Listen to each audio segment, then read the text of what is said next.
let's have a look at what selection pressures are. So how do environmental pressures promote a change in species diversity and abundance?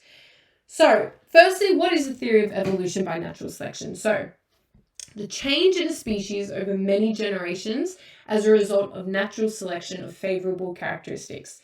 Evolution is a gradual process facilitated by the mechanism of natural selection. So there are steps of evolution. You might think, and let's just clear this up now, it's not that, let's say there was a bird and then the bird suddenly needed wings, so then the wings shot out the back and then the bird was up in the air.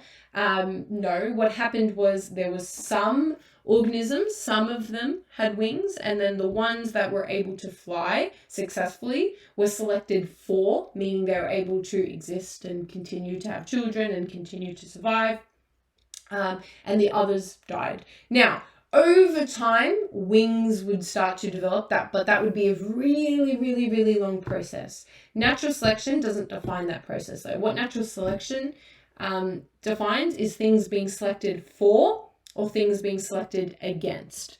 So when you have like an environmental pressure, that's what we're really talking about here, or selection pressures, they'll either select for or against something. So and we'll get to these steps, but let me just kind of generally explain it. Let's say you have a lion, and the lion likes to eat, deer. I don't even know if that's true, but I don't know if they exist in the same habitats, but let's just say the lion likes to eat deer. There are fast deer and there are slow deer, and you can probably see where I'm going with this. When the lion chases the deer, who do you think the lion's going to eat first? Slow deer, fast deer. Of course, the slow deer, right? Because the lion can catch up. So implicitly, even though the lion's not saying this, the lion is actually selecting for, okay, don't be confused, the lion is selecting for the fast deer because it's allowing the survival of the fast deer. It's selecting against the slow deer, okay? So that might mean the fast deer are really just the deer with longer legs, and the deer with shorter legs are the slow deer. So we'll start to see more deer with long legs in the population, and we'll see less of the slow, short deer in the population because they're not able to run as fast, okay? That's natural selection. Don't be confused, even though it sounds like, okay, selecting for means you're doing something, so the lion must be selecting for the short, slow deer. No, selecting for is good, means it's surviving, right? Selecting against, bad, means dying out. So let's actually look at the steps of evolution. Firstly, variation occurs within a population due to natural mutation. So we have some deer with long legs, some deer with short legs. Then we have a selection pressure that is applied to the population. So a physical change, chemical change, or competition. Then we have different phenotypes, which are best suited to the change environment survive. Sorry, my typo. So the selection pressure would be the lion. Then the phenotype, right, the trait, the physical expression of the trait, so long legs, short legs, that are best suited to the changed environment survive. So the tall deer that can run faster. So the surviving organisms reproduce, changing the majority of population traits, okay? Remember this first step. It's often forgotten by a lot of students. Variation occurs due to natural mutation. So some due to a mutation, some just got taller legs, and then due to another mutation, some just got smaller legs. A mutation is just a random change in DNA that can change traits. So blue eyes are a mutation. Not everyone had blue eyes, but then just random mutation in DNA said, now we have blue eyes, suddenly we had blue eyes, some of us. Okay, so selection pressure are external agents which affect an organism's ability to survive in a given environment. Yeah, as I said, right? Okay, so let's have a look at the peppered moth now. So the peppered moth is a recent case of evolution that we've seen in human times. So this diagram kind of captures it really well. So during the industrial, or before pre-industrial revolution days, okay, of course, we still had a human population. Humans have been around a long time before the Industrial Revolution, we had this moth, peppered moth. They were white and black, or grey, white and black. So some were white, some were black. They were better if you were grey. You were better suited. Sorry, if you were white, you were better suited to the environment. Okay, which is better because it was able to conceal against the trees that it was living in. So white was better because camouflage, right? And then the predators could easily spot the grey or black moths sitting on the tree, right? Because their color, the color difference, they were highly visible. So we had some white, some black, but mostly white, few grey, black, because just as we saw, we had some variation, selection pressure. So a predator came along, predator started eating all the grey or black moths, and then the grey and black moths were kind of depleting. However, we had the Industrial Revolution happen. What happened during the Industrial Revolution? We had an increase in pollution and smog, particularly smog. What's smog? It's emission of greenhouse gases, but it's the kind of grey, smoky air.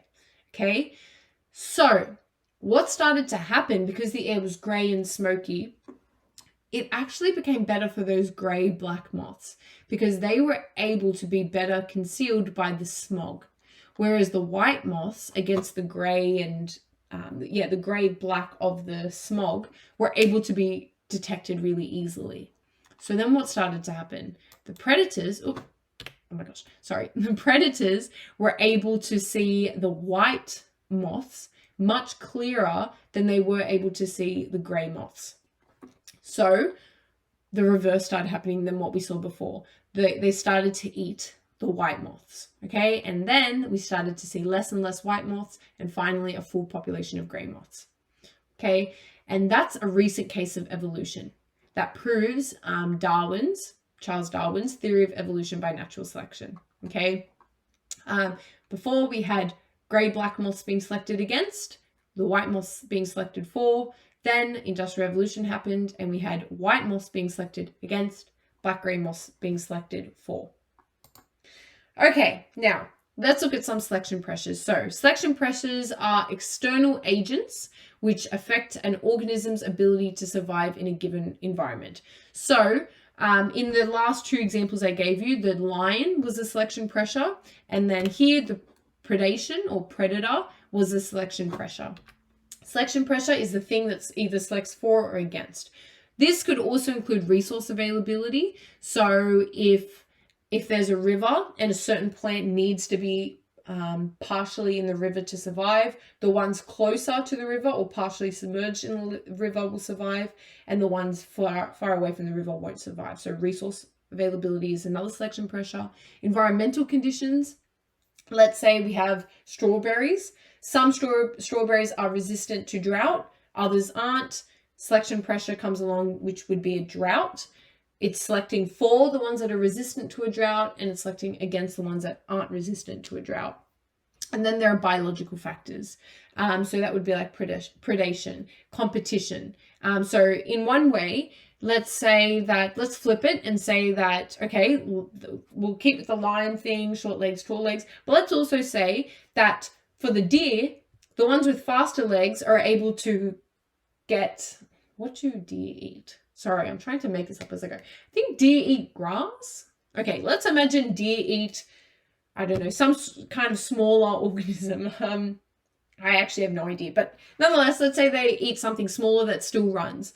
The ones with faster legs are, of course, able to capture that organism faster than the ones with slower, shorter legs.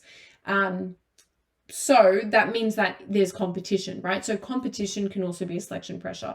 The ones with the fast, long legs are able to get there quicker and survive and feed their family and feed themselves and are able to exist to have families.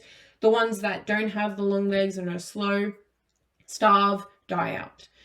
Okay, so we have different types of selection pressures. We can label them as either biotic or abiotic selection pressures. Biotic selection pressures relate to anything living, okay?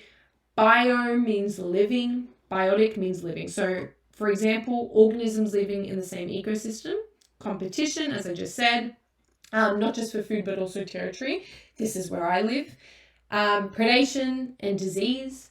Abiotic is things like climate, shelter, availability of food and energy sources, pollutants, and chemicals. Okay, so those are all different selection pressures. So for example, in a rainforest, as we were talking about before, if there are certain plants that can grow taller of the same species in the same population, some grow taller and some grow shorter. The ones that are taller are able to access more of the sunlight and therefore probably exist and continue to reproduce. The ones that are shorter, aren't able to reach the sunlight, aren't able to perform photosynthesis, die out. That would be an example of an abiotic selection pressure because it would be sunlight. Okay, another example is cane toads. And this is not so much selection pressures in the sense of like evolution, the way we saw with the peppered moth, but this still is the changes in a population that occur when we introduce a selection pressure. So cane toads. Cane toads were introduced in Australia in an attempt to control native beetles, so the grey-backed cane beetle, which ate sugarcane crops without using pesticides. Okay, so cane toads were introduced as an attempt to control native beetles, which were eating all our sugarcane crops. But they bred very, very, very, very rapidly. Okay, so reaching New South Wales border in 1978 and Northern Territory's border in 1984, which might not sound like crazy, but that's very, very fast. Their current population is estimated at 200 million. This has resulted in the widespread ecological effects, including spread of disease and loss of biodiversity. Their spread was facilitated by traveling on clear roads and hitchhiking with building and landscaping materials. So, their population has rapidly changed over the past 70 years due to special sorting. Toads naturally born with longer legs move faster and bred with outer toads who have also traveled far. The genes for faster movement became concentrated at the forefront of the invasion, being passed on to offspring. This has allowed rapid evolution over 50 generations. They used to travel 10 kilometers a year, now 55 kilometers a year because of how fast they are, right? So this is what I was talking about with the deers in action in Australia. So how has the population changed? Well, the cane toads on the front line of the invasions, the ones that are really causing the change in population, are the ones with longer legs. They're more agile, they have a reduced immune response as less energy is invested into it, and preference for consistent long distance movement. Cane toads can also rapidly acclimatize to colder climates by behavioral adaptations like basking and rapid physiological shifts. Physiological shifts. They will enable them to spread even further than anticipated. So essentially the idea here is that we introduced cane toads as an attempt to control native beetles, but effectively they took over worse than the native beetles. And they're also not a native species, and so they're invasive species, and they have destroyed many ecosystems, outcompeted many native organisms, and destroyed many crops. Okay, so this is a big mess up from Australia and a big mess up to our ecosystem. Okay, so